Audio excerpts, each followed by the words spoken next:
বিসমিল্লাহির রহমানির রহিম। আজকে এনডিএম কর্তৃক আয়োজিত আজকের ইফতার মাহফিলের সম্মানিত সভাপতি জনাব চেয়ারম্যান এনডিএম ববি হাজ্জাদ, উপস্থিত এনডিএম এর অন্যান্য সকল নেতৃবৃন্দ এবং আমার সামনে উপস্থিত সকল আমন্ত্রিত অতিথিবৃন্দ, আসসালামু আলাইকুম। ইফতার খুব বেশি দেরি নেই। আহ, কাজেই খুব ভালো লম্বা কথা হয়তো ভালো লাগবে না। আমার আগে বিভিন্ন ব্যক্তিবর্গ বক্তব্য রেখেছেন। এখানে মূলত যারা বক্তব্য রেখেছেন সকলেই রাজনৈতিক বক্তব্য রেখেছেন।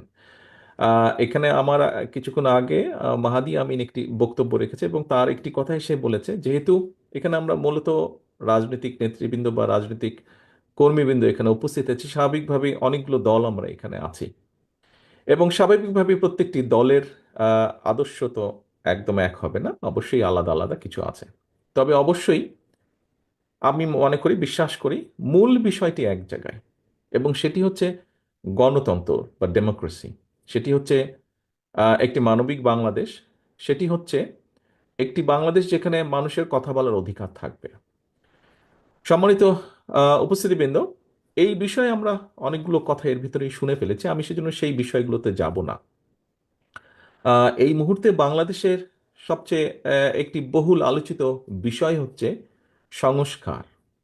আমরা এখানে যেই রাজনৈতিক দলগুলো আছি, এই রাজনৈতিক দলগুলো বিগত 15 বছর ধরে, মোটামুটি এখানে উপস্থিত সকল রাজনৈতিক দলগুলো আমরা বিগত 15 বছর ধরে আন্দোলন সংগ্রাম করেছি আমাদের হারিয়ে যাওয়া বা ডাকাতি করে নেওয়া অধিকারকে প্রতিষ্ঠিত করার জন্য, জনগণের সেই অধিকার।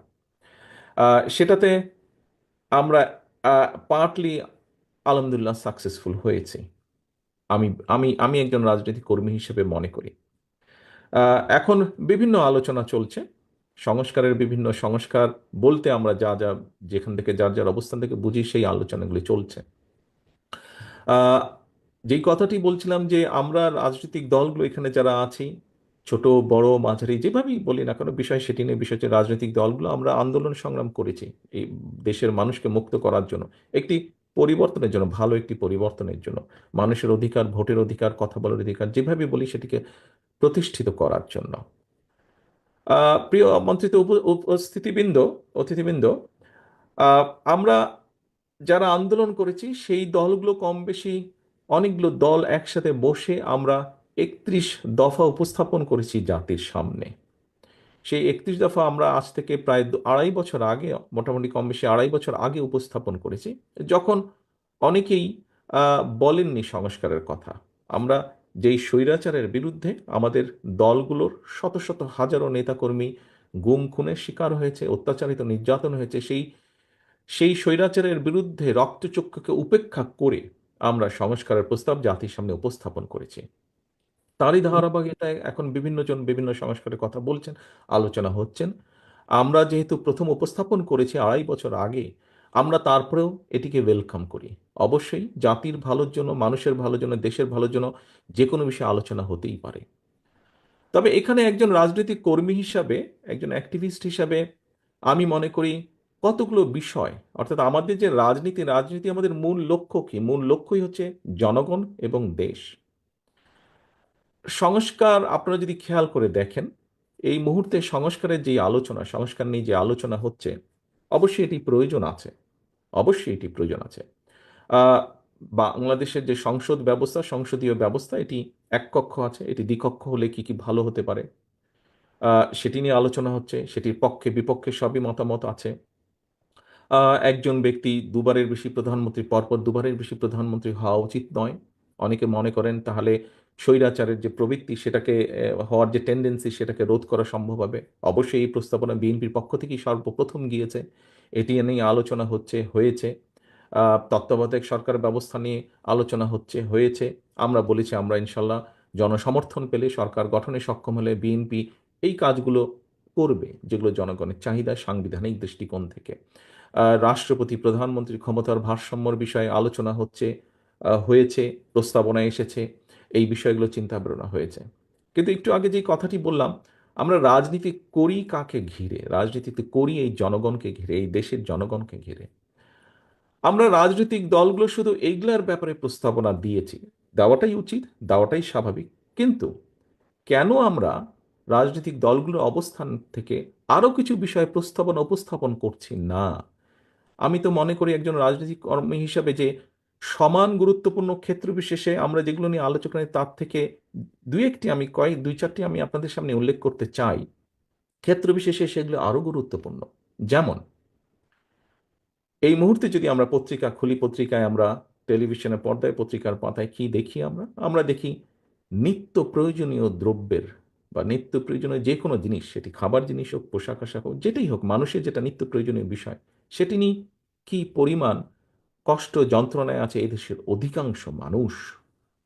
আমরা কেন রাজনৈতিক দলগুলো ডিবেট করছি না যে জনগণের রায় আমার পক্ষে আসলে আমি কিভাবে এই ব্যবস্থাটিকে হ্যান্ডেল করব, কিভাবে এই ব্যবস্থাটিকে ডিল করব, আমি কিভাবে নিত্য প্রয়োজনীয় যে দ্রব্য তার মূল্য আমি মানুষের সহনশীলতা ক্রয় সীমার ভেতরে রাখব। এখন এটিকে যদি রাখতে হয় তাহলে আমাদেরকে বাজার ব্যবস্থাকে কিভাবে আমরা সাজাবো, এটিকে যদি তাই করতে হয় তাহলে কিভাবে উৎপাদন বাড়াবো আমরা, কেন আমরা এই বিষয়টা নিয়ে আলাপ করছি না? আমি মনে করি বাংলাদেশ জাতীয়তাবাদী দল তার পূর্ব অভিজ্ঞতা থেকে মনে করে যে এই বিষয়গুলো আমাদের অবশ্যই অ্যাড্রেস করা উচিত জাতির সামনে।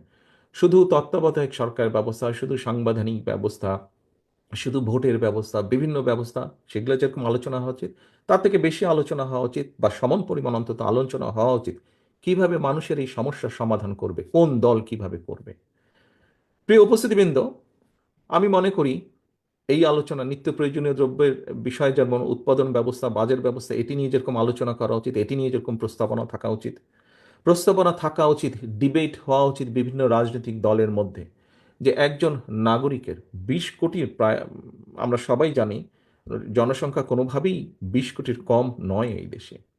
20 কোটি জনসংখ্যা বহুল একটি দেশের মানুষের একটি প্রাইমারি প্রয়োজন হচ্ছে মিনিমাম চিকিৎসা ব্যবস্থা। আমরা কেন আমাদের রাজনৈতিক দলগুলো চিকিৎসা ব্যবস্থা কিভাবে জনগণের মিনিমাম চিকিৎসা ব্যবস্থা আমরা নিশ্চিত করব, সেই বিষয়গুলো কেন আমরা তুলে ধরছি না? সেটি কি সংস্কার নয়? আমি যে বাজার ব্যবস্থা, যে উৎপাদন ব্যবস্থার কথা বলেছি, সেটি কি সংস্কার নয়?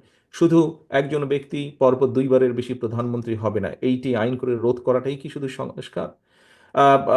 শুধুমাত্র তত্ত্বাবধায়ক নির্বাচনের সময়, জাতীয় নির্বাচনের সময় তত্ত্বাবধায়ক সরকার ব্যবস্থা করতে হবে, অবশ্যই করতে হবে নিরপেক্ষ নির্বাচনে, কিন্তু সেটি কি শুধু সংস্কার? বাজারের ব্যবস্থা, চিকিৎসা ব্যবস্থা, এটি কি সংস্কার নয়? আমি তো একজন রাজনৈতিক কর্মী হিসেবে মনে করি এটিও সংস্কার ব্যবস্থা। আমাদের আমাদের ডাইরেকশন থাকতে হবে, আমাদের প্ল্যান থাকতে হবে, আমাদের তুলে ধরতে হবে জনগণের সামনে যে আমি জনগণের রায় যদি সমর্থন পাই, আমি চিকিৎসা ব্যবস্থার জন্য এই করতে চাই যেখানে জনগণের মিনিমাম চিকিৎসা সুবিধা দেওয়া সম্ভব হয়। প্রিয় আমন্ত্রিত অতিথিবৃন্দ, সংস্কারের তো আরেকটি বিষয় আছে। এই 20 কোটি মানুষের দেশে আমাদের ভবিষ্যৎ প্রজন্ম আছে। আমরা যদি আমাদের ভবিষ্যৎ প্রজন্মের সঠিক শিক্ষা ব্যবস্থা যদি গড়ে তুলতে সক্ষম না হই, তাহলে কি করে আমাদের পক্ষে সম্ভব এই দেশকে সামনে এগিয়ে নিয়ে যাওয়া, কি করে সম্ভব একটি সমৃদ্ধশালী দেশকে গড়ে তোলা? অবশ্যই আমাদের এই বিষয়ে ডিবেট থাকা উচিত। অন্তত এই বিষয়ে আমাদের শুধু ডিবেট নয়, প্রত্যেকটি দলের পক্ষ থেকে একটি কর্ম পরিকল্পনা থাকা উচিত যে আমরা কি ধরনের শিক্ষা ব্যবস্থা, আমরা বলি অনেক সময় বক্তব্যের মধ্যে বলি উৎপাদনমুখী শিক্ষা ব্যবস্থা। ফাইন, যদি উৎপাদনমুখী শিক্ষা ব্যবস্থা হয়ে থাকে তাহলে সেটি কি আর একটু ডিটেইল আমাদেরকে করা উচিত। বিভিন্ন দলের উচিত হবে এটি একটি সংস্কার অবশ্যই, যে শিক্ষা ব্যবস্থাকে ঢেলে সাজানো বা শিক্ষা ব্যবস্থাকে আমরা কিভাবে দেখতে চাই। আমি আরেকটি সংস্কারের কথা বলতে চাই প্রিয় সহকর্মীবৃন্দ বা প্রিয় আমন্ত্রিত অতিথিবৃন্দ। সেটি হচ্ছে, আহ, প্রথমেই আমি বলেছি উৎপাদন বৃদ্ধি করা প্রয়োজন। উৎপাদন বৃদ্ধি করতে হলে মূলত যদি আমরা দেখি উৎপাদনকে, তাহলে অবশ্যই আমাদেরকে কৃষির উৎপাদন বৃদ্ধি করতে হবে। 20 কোটি মানুষকে যখন আপনার খাদ্য সংস্থান যদি করতে হয়, 20 কোটি মানুষের খাদ্য সংস্থান, যেটি খাদ্য পণ্য দ্রব্য মূল্য সব কিছুকে যদি, দ্রব্যকে যদি সহনশীলতার মধ্যে রাখতে হয়, সাপ্লাই যদি রাখতে হয়, তাহলে অবশ্যই আমাদের কৃষির উৎপাদন বৃদ্ধি করতে হবে। কৃষির উৎপাদন কিভাবে আমরা বৃদ্ধি করব? শহীদ রাষ্ট্রপতি জিয়াউর রহমান শুধুমাত্র খাল খননের মাধ্যমে কৃষককে অনেক কয়েকটি কাজ করেছিলেন, কিন্তু খাল খননের মাধ্যমে যেই জমিতে এক ফসলই হতো সেখানে 2টি ফসল হয়েছে, সঠিক সময় পানি সরবরাহ করার মাধ্যমে। যে জমিতে 2টি ফসল হতো সেখানে 3টি হয়েছে। খাল খননের মাধ্যমে বন্যাকে নিয়ন্ত্রণ করা সম্ভব হয়েছে। বন্যাকে নিয়ন্ত্রণ করার মাধ্যমে দেশে যেটি হয়েছে, কৃষক প্রতি বছর ক্ষতিগ্রস্ত হয়নি, ফলে ধীরে ধীরে কৃষকের অর্থনৈতিক মেরুদণ্ড মজবুত হয়েছে। আমন্ত্রিত অতিথিবৃন্দ, সম্মানিত অতিথিবৃন্দ, আপনাদের কি একবারও মনে হয় না যে যেই কথাটি মাত্র আমি বললাম, খাল খনন থেকে শুরু করে কৃষির কিভাবে উৎপাদন বৃদ্ধি করা যায়, এগুলিও সংস্কার? আমি তো মনে করি একজন রাজনৈতিক কর্মী হিসেবে এটি অনেক বড় একটি সংস্কার। একই সাথে যদি আমরা চিন্তা করি একই সাথে যদি আমরা চিন্তা করি, বাংলাদেশের ঢাকা শহরের পাশেই আছে আরশুলি। আপনারা দেখেছেন এখানে কতগুলো ইন্ডাস্ট্রি আছে, এছাড়াও বিভিন্ন জায়গায় ইন্ডাস্ট্রি আছে। আমাদেরকে শিল্পের বিষয়ে বোধহয় চিন্তা করা উচিত। কিভাবে উদ্যোক্তাদেরকে আমরা একটা স্টেবল সিচুয়েশন দিতে পারি, যাতে উদ্যোক্তারা উদ্যোগ গ্রহণের মাধ্যমে এই দেশে শিল্প স্থাপন করতে পারেন, তাদেরকে নিরাপত্তা দেওয়া সম্ভব হয়। অবশ্যই এটি একটি সংস্কার। একই সাথে সেখানে যেই শ্রমিকরা কাজ করবেন, সেই শ্রমিকদেরও কিভাবে তাদের ন্যায্যতা নিশ্চিত করা যায়। আমি তো মনে করি একজন রাজনৈতিক কর্মী হিসেবে এটি অন্যতম একটি বড় সংস্কার। এই সংস্কারটিও আমাদের করা প্রয়োজন। এখানে অনেক সমস্যা আছে, কিন্তু এই বিষয়গুলোকে আমাদের অ্যাড্রেস করা প্রয়োজন। আমন্ত্রিত অতিথিবৃন্দ, সম্মানিত অতিথিবৃন্দ, একটি বিরাট বিপদের মধ্যে আমি বহু বছর যাবৎ বাংলাদেশের বাইরে আছি। আপনারা এখানে যারা সামনে উপস্থিত আছেন, আপনারা দেশে আছেন। প্রায় আমরা দেখেছি, বিশেষ করে স্বৈরাচার সময় তো প্রায় আমরা নিউজে দেখতাম পরিবেশ দূষণ। ঢাকা শহর সহ সমগ্র বাংলাদেশে পরিবেশ দূষণ, অত্যন্ত তীব্র মাত্রায় পরিবেশ দূষণ। সামগ্রিকভাবে সমগ্র বাংলাদেশই পরিবেশ পরিবেশ হুমকির সম্মুখীন। আমরা কি রাজনৈতিক দলগুলো জাতির সামনে পরিবেশের ব্যাপারে সংস্কার উপস্থাপন করতে পারি না? কিভাবে আমরা পরিবেশের উন্নতি ঘটাতে পারি? এই যে দূষণকে কিভাবে কমাতে পারি? আমি তো মনে করি এই দূষণ কমানোটিও একটি সংস্কার প্রস্তাব বা সংস্কারের একটি বড় অংশ। কারণ এই দূষণের কারণে প্রতি বছর লক্ষ লক্ষ শিশু, কোটি কোটি মানুষ অসুস্থ হয়ে যাচ্ছেন শারীরিকভাবে। সেটি পলিউশন, বিভিন্ন রকম পলিউশন, শব্দ পলিউশন বলেন, সেটি ধোঁয়ার পলিউশন বলেন, ধুলাবালির পলিউশন বলেন, যেটি বলি না কেন, আমরা এই পলিউশন থেকে কিভাবে আমরা রাজধানী সহ সমগ্র দেশকে রক্ষা করতে পারি, দেশের মানুষকে রক্ষা করতে পারি, এ ব্যাপারেও তো আমরা আমাদের পরিকল্পনা উপস্থাপন করতে পারি জাতির সামনে। প্রিয় সহকর্মীবৃন্দ, আরেকটি বড় বিষয় আপনাদের সামনে তুলে ধরতে চাই। আমি আমি মনে করি এটি অত্যন্ত গুরুত্বপূর্ণ একটি সংস্কার। এটি আমাদের রাজনৈতিক দলগুলো, যারা আমরা জনগণের রায় চাই, আমি তো মনে করি জনগণের সামনে আমাদের এ ব্যাপারেও এটিকেও সংস্কার প্রস্তাব বিবেচনার দরকার নেই। আমি তো মনে করি এটি সংস্কার প্রস্তাব। ২০ কোটি মানুষ যদি আমরা ধরে নিই, ২০ কোটি মানুষের প্রতিদিনের ব্যবহার্য পানি, কি পরিমাণ পানি প্রয়োজন হয়,